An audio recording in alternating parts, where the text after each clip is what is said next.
Well, good morning, everybody. I'm not used to speaking to such big audiences. This is a lot different than the first time I gave a speech on behalf of UK Trade and Investment at the Boeing factory in Seattle. There were 800 people in the room. So that was a little bit nerve-wracking, but you know what? This is probably even more nerve-wracking. Okay, my name is Fred Bassnett. I'm the retail sector specialist at UK Trade and Investment. And I'd like to make this just a little bit interactive.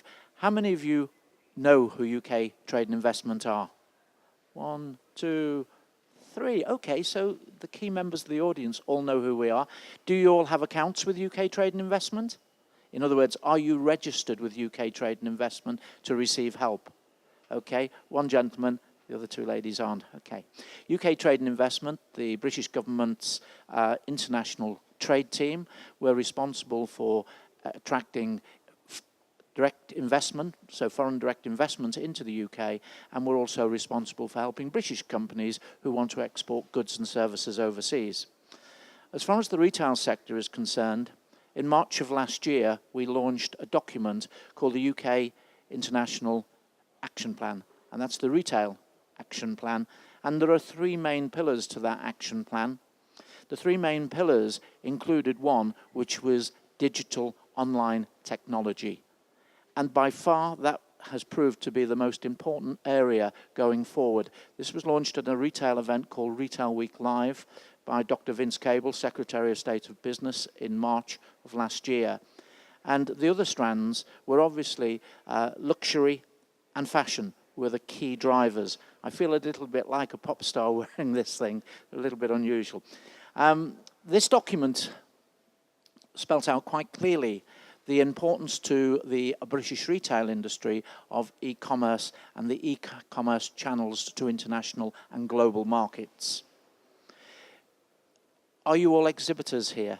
So you're all from either manufacturing or wholesale or distribution businesses. Many of the things that we've learned along the journey in retail actually apply to your businesses as well. So although I'm speaking particularly from a retail perspective, many of the items that I will touch upon will be absolutely in line with some of the things that you may need to do if you wish to promote your businesses overseas through digital channels. How many of you know the John Lewis business? Yes? Okay. Can anybody tell me anything significant about the John Lewis business? Well, let me tell you a couple of things I can remember. John Lewis used to operate on a 5-day week basis. They never used to open on a Monday, and they never opened on Sundays. When the British retail scene changed and people started trading on Sundays, doing 6 days a week, John Lewis had to start trading on at least the Monday, and they then very quickly realized that they were falling behind the game, but they were the last retail business in the UK, major retail business, to adopt Sunday trading. Do we all carry credit cards? Yes.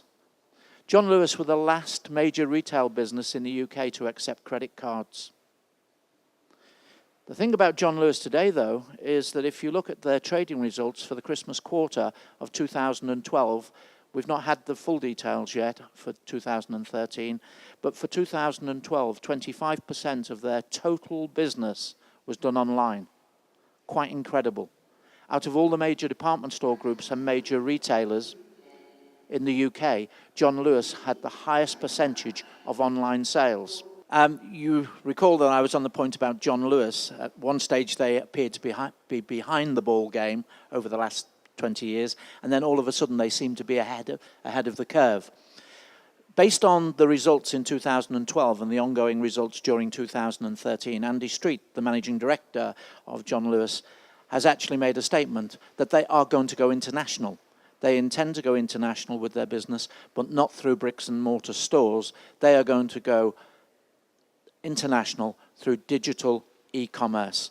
It's a very, very sound and bold move.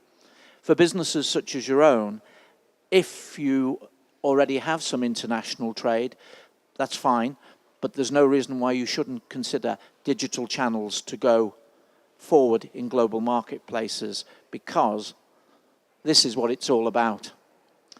Sales of smartphones and tablets exceeded sales of laptops and computers during 2013. That will continue to happen because if we look at the major trends going forward, you'll see the first one, growth of ownership and use of mobile phones. If we look at the world markets at this moment in time, and can I ask how many of you traveled once, twice, maybe more than 3 times last year? Okay, quite almost everybody in the room. Can you give me an idea, madam, where did you go to last year that was possibly a little bit out of the ordinary? Sorry, New Orleans, okay. Well, New Orleans is in the United States, very sophisticated market and high usage of mobile phones. Anybody go any further afield, somewhere that you might think might not have quite the same usage of mobile phones? Maybe Indonesia or somewhere like that? No? Okay, I was in Indonesia last year. Anybody know anything about Indonesia? Okay, let me tell you. Have you heard of the Mint countries? Yeah? Mint countries. Mexico, Indonesia, Nigeria, and Turkey. These are the next key markets for us to look at, over and above markets we're currently looking at. But if you look at Indonesia, the population of Indonesia is about 270 million people. Unbelievable. I'd never been there before. 270 million people. 17th largest economy in the world. If we look at the demographics of the population, some 32% of the population are classed as middle class. Within 10 years, Indonesia will be the 7th largest market in the world. But you know what was common to me when I walked around in Indonesia?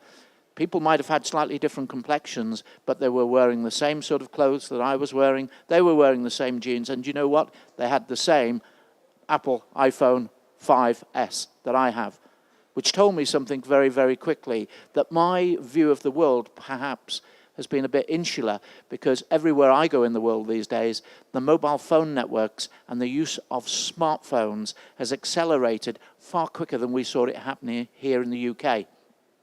I can remember clearly my first mobile phone, which was a Motorola. It was about this sort of size, and the battery ran out after about 2 hours of usage, and there were lots of jokes going around where you needed 2 suitcases to carry with you, and they were the batteries to top up the mobile phone. The world has changed. Also, the expansion of the network of Wi-Fi. Everywhere I seem to go around the world these days, if I'm in restaurants, if I'm in hotels, if I'm in airports, obviously you'd expect that, but almost everywhere I go, the Wi-Fi network is quite sophisticated in most parts of the world. And now with the supporting infrastructure for the 4G network, where some countries in the world are skipping what we knew as 2G and 3G, and they're going straight to 4G. So they have the capability, they have the bandwidth to be able for people to use tablets in these markets and mobile phones to actually access global e-commerce. As I step around the world, I look at how many people these days are falling into what I would call middle to upper class income streams. I'm amazed when I walk around to see the Mercedes, Jaguars, Land Rovers, BMWs in some of the cities. I was in Beijing not so long ago. I walked down took a couple of hours out just to walk down the streets. I'd never seen so many new cars. My memory of Beijing was 20 years ago, when I can remember walking around and seeing people in typical Chinese-type costumes in Beijing. So the world has shrunk. Smart device ownership spans all generations and all income levels, because you don't have to be wealthy to have a smartphone. We see that here in the UK. We see the number of young people, as we walk down the street, are carrying a smartphone. Anybody, how much is an Apple 5 phone these days? Anybody know? I know we get it free with our plans and so on and so forth. But do you know, if you don't have it insured and you had to buy one, how much do you think they're going to cost? Yeah, anything between £300 and £500, depends where you get it from. That's quite a lot of money for young people to carry around with. Consumer research has shown that the youngsters these days are accessing retail sites, and that means any site that sells product, consumer goods products, to the consumer through mobile technology. They are looking at cross-border sites, and the growth in cross-border trade has been absolutely phenomenal in the last 3 years. The emergence of e-marketplaces. Anybody know what an e-marketplace is? Tell me. Give me a name of an e-marketplace. Yeah, Amazon, absolutely. Give me a second name, somebody. eBay, give me a third name. Was that Tmall? Alibaba Group with Tmall, correct. Or Rakuten in Japan. And there are over 200, believe it or not, international marketplaces out there. But we all generally know the main marketplaces. But there are over 200 which UK government have identified and will, during this year, work with British companies and help them join some of those marketplaces, because some of those marketplaces are quite specific to certain markets.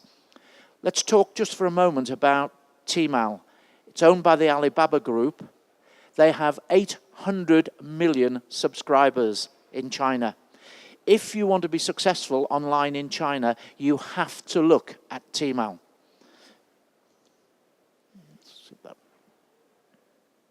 Wearable technology. Anybody know anything about wearable technology? Have you seen the Samsung Galaxy whatever? Have you noticed there are people walking around with a watch? It's got a square face.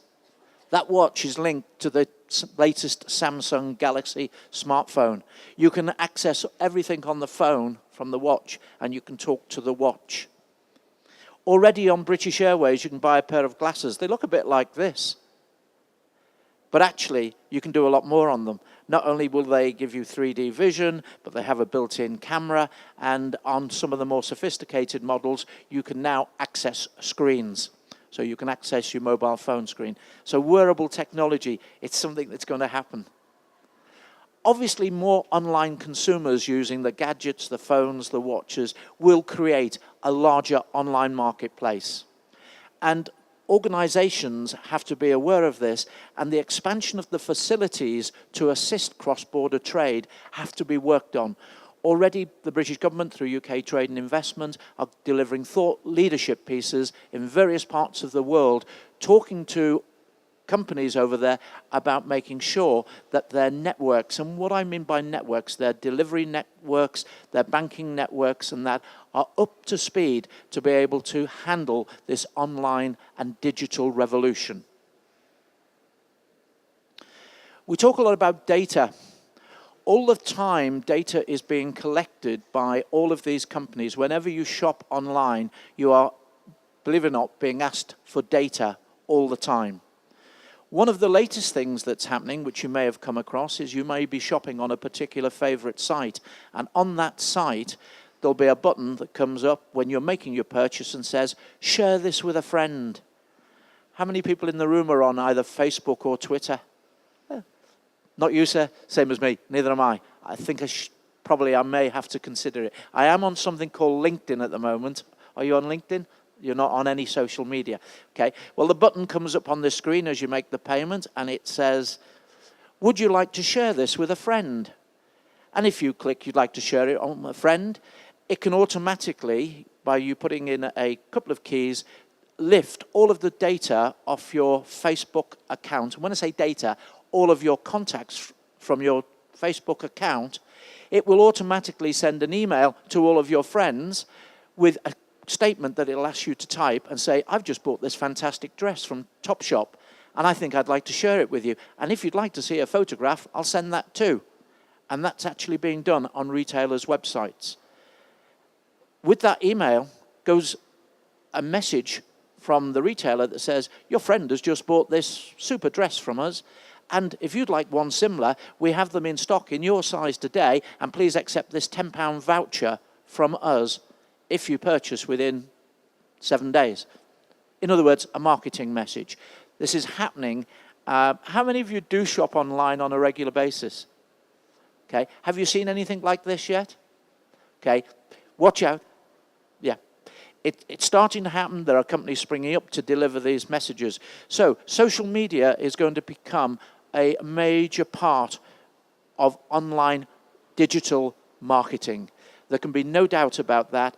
Even people like Tmall in China with their 800 million subscribers, have their own equivalent of Facebook, and they are already, with their 800 million subscribers, using these techniques to actually get more and more customers. You know, there's nothing new about all of this. It's just being done in a different way.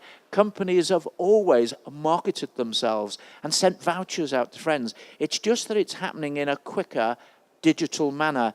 And it's, in many cases, for some of us that are getting a little bit older, it seems a bit strange. But I asked my daughter at the weekend, because I knew I was going to be delivering here, and I said, would you really, if you were buying a dress, actually share this with your friends? She said, yeah, Dad, I do it all the time. And I said, do you? I said, well, what else do you do? And she explained some of the things that she does on a Facebook account. And I was quite staggered. My daughter is not necessarily a techie of any way whatsoever. She's 32 years of age, and she seems to me quite normal. But normal, what is normal these days? And normal is using digital technology. There's a couple of statements here. I won't bother reading them for you. You can read them for yourself. But Julie Dean is the managing director of the Cambridge Satchel Company. Those of you might know Julie Dean or know of her company. This is the traditional English satchel, where she's done them in bright colours and different designs. She started from a garden shed in the back of her garden. She now sells in 40 countries across the world, and she is a great believer of the digital and online methods of selling. So that's from Julie Dean. Neil Sampson is the e-commerce director of Moss Bros. Moss Bros have always been a traditional retailer. Moss Bros do not operate outside of the UK at the moment. They do not have a plan to open physical stores outside the UK, but they do have an e-commerce strategy, and they are looking to expand globally through digital channels. If we look at this particular slide, it really tries to illustrate what the consumer has there. It's the key drivers. A consumer can search whenever they like. They can buy in any number of ways digitally. They can go to what interests them, and many of the sites that they will go to are entertainment focused. There is some theatre in there, there is some style. But you know, I worked in the department store industry 30 years ago, and we talked about theatre, and we talked about how we changed the mannequins in the window, you know, how we did this and everything else, and how we added some style, and we put some music in the young fashion department. We didn't play music all over the store, but you go in the young fashion department, and there was the latest pop songs playing, and so on and so forth. That was all called theatre. Well, online and digitally, they have theatre too. Some examples here of the changes that are needed so that customers can shop anywhere. And e-marketplaces, as we mentioned earlier, is potentially a low-cost entry point for many, many companies. Many brands may not even be able to enter some markets without using an e-marketplace. There is no point in trying to go into China with your own site unless you're going to throw mega bucks at it. You have to go in to an e-marketplace. Why do you think that is? Why would you go on an e-marketplace rather than try and go it alone? Yes, but also trust. Chinese consumers and consumers around the world, because a lot of this stuff is new to them as well. How many of us would have shopped online maybe 5 years ago when eBay and Amazon first came along? Might have been a bit nervous. It is still one of the biggest concerns of people across the globe, because in some countries, they don't even use credit cards. The delivery services, they don't have the sophistication that we have here in the UK. They don't have methods of delivering parcels to them within 24 hours. And therefore, there is a resistance in some markets about using credit cards. So many of these sites that are setting up, such as Tmall, and has anybody heard of Tujuri? Okay, Tujuri is a site that was set up in the Middle East last year. It's operated out of Dubai, and that particular site has been set up, and the backers are really the UAE government. They've seen what Tmall have done in China, they see what Rakuten have done in Japan, and they don't want to miss out. But people are concerned in places like the Middle East that Will they get their parcels delivered? Because they're used to shopping at weekends in the big shopping malls and so on and so forth. Will they use their credit cards? I was in South Africa not so long ago, and I spoke to somebody who was an executive at Sasol, the biggest oil company there. This guy travels around the world. I asked him about, does he use, online shopping? No. I wouldn't give my credit card details to anybody. So a lot of it's about trust, and these big marketplaces are developing huge trust with the consumers, and that is important. So if you want to be successful, possibly go through the e-marketplace. If we talk about operational management of inventory, stock, and returns, it goes back to the basics. I was taught as a department store retailer to have the right merchandise in the right place, at the right time, in the right quantity, and at the right price. The 5 rights, often attributed to Gordon Selfridge. Nothing changes. In this modern digital world, you still have to take the basic principles. Marketing, use of data and optimization of budgets. Again, as we've talked about, it's about targeting people by using social media. Facebook was 10 years old yesterday. Anybody know that? 10 years old yesterday. It's been fantastic for the owners of Facebook. It's been an extremely, extremely positive experience, and for many Facebook users. People are using Twitter frequently these days, and people such as myself use a professional network called LinkedIn. When I joined LinkedIn, I was one of the first 1 million clients on LinkedIn. LinkedIn now, going forward about 8 years, has 10 million clients, business clients across the world. These figures are going to accelerate over the coming years.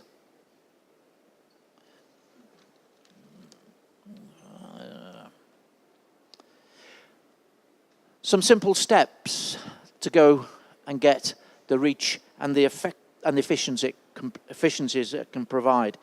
I'm not going to go through all this because we're running a little behind time. But if you look at all these different points here, UKTI is going to set up a digital accelerator program, and it's designed to give help to SMEs and medium-sized companies across the board. This will be launched in probably, I can't give you the exact date at this moment in time, but in the next few months, we will launch this program. And part and parcel of this program is that we will recruit a whole team of professional advisors from some of the largest companies that operate in the digital space. And those advisors will give their time free of charge in the main to UKTI clients and customers.